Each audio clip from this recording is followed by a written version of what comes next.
This game sucks. Castlevania 1 and 3 are great classic Nintendo games, but for Castlevania 2, Simon's Quest, the game designers obviously were not thinking straight. At first, it seems like a pretty decent game, a little different from the first in the series, but that's okay. Zelda 2 was different from the first, Mario 2 was different, but they were all good. The first thing that's strikingly different is the fact that you have to go through towns, talk to people, and buy stuff. Never really minded that. It makes it a little more like an adventure story, and it's kind of like Zelda, so that's okay. But the first problem comes in when it changes from day to night.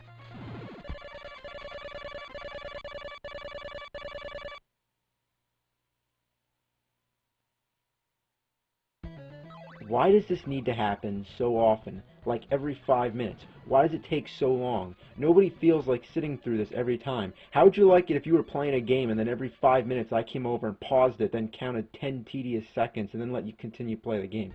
Now, I mean, why did they think that that would be a good idea and interrupt the gameplay? Did they think it would be more realistic? I mean, in real life, I don't have to stop in my tracks when the sun sets and a fucking box doesn't pop up in the air. I mean, this is one of the most annoying features in any game ever. What's the point? Yeah, I mean, the monsters are stronger at night and the stores are closed, but why is that necessary and why does the game have to stop? It's fucking retarded. And why do you have to die when you fall in the water? That's the stupidest thing I've ever seen. This guy can go all over fighting hordes of evil monsters, but he can't even fucking swim?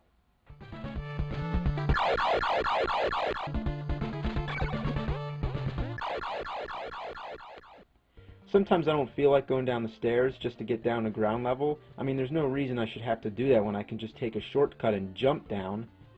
But oops, I shouldn't do that. There might be water down there.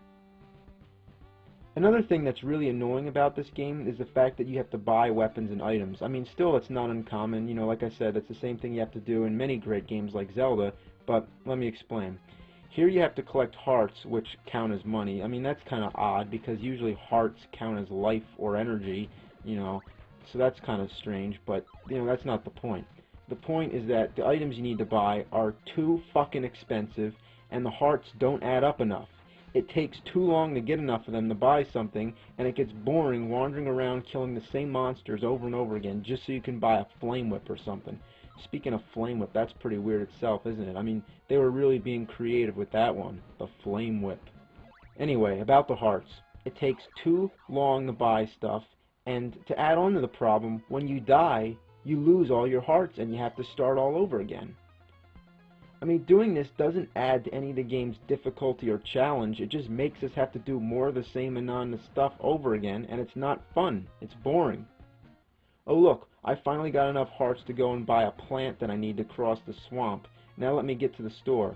Oh shit, it's fucking nighttime. Now the stores are all closed and I have to wait for it to turn day again. Oh well, I might as well kill some zombies in the meantime and stock up on some more hearts.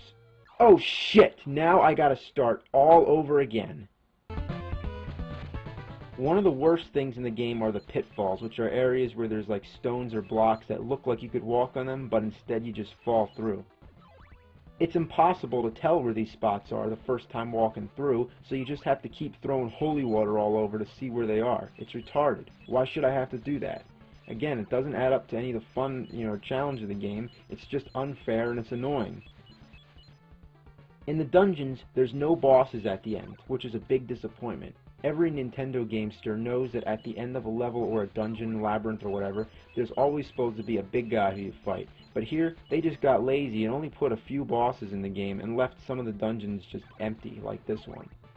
So most of the dungeons you go through, the mansions to be exact, there's nothing at the end except for a crystal orb that you can't touch. In the rest of the Castlevania games, the tradition goes like this.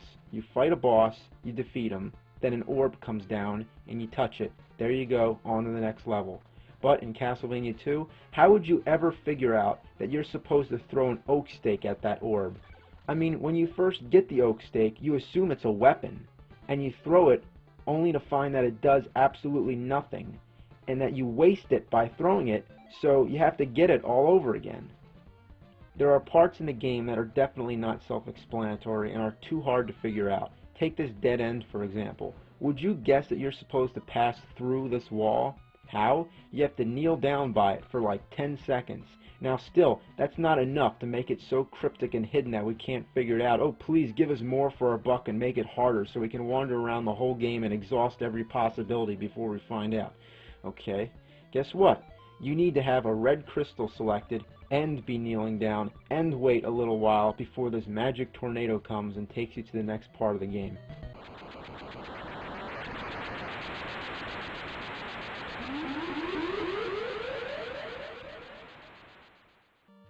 Most of the townspeople have things to say which aren't important at all, so why do you have to read them? Here in the dungeons, there's books that you may find which actually give you clues about things in the game that you may need to know about. But when I find these books half the time, it's by accident, so I may hit the button and cancel it out, which means that I don't even get to read it and I don't have a second chance. Why can't I do that when it changes from day to night? That would actually be helpful. So what the game designers figured is this.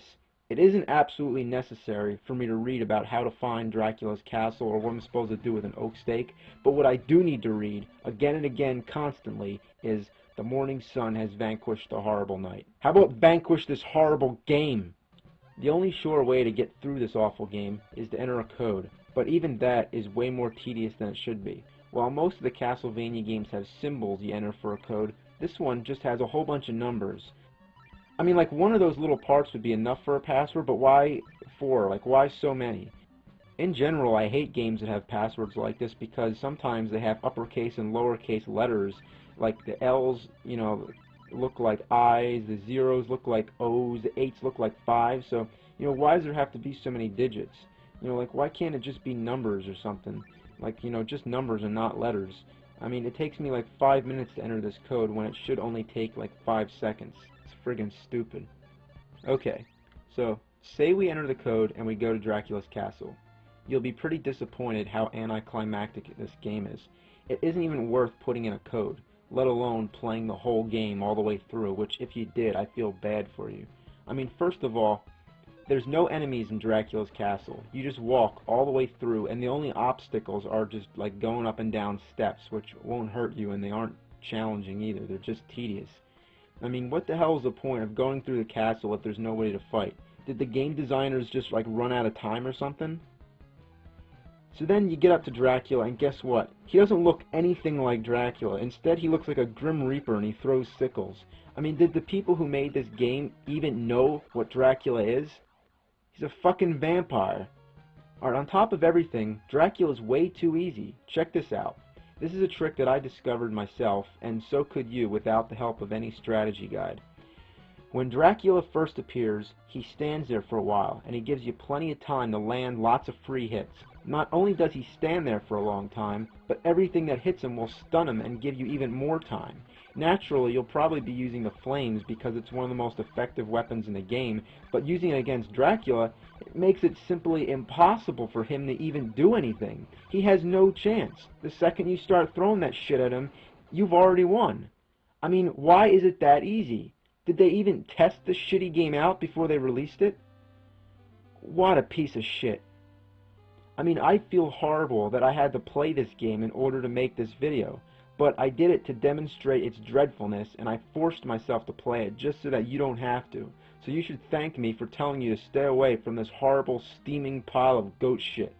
I mean, I know it's useless complaining about a game that was made back in the late 80s or earlier 90s or whatever, but it just blows my mind how fucking horrible it is. I mean, it's consistently annoying. Why? Why is it so bad?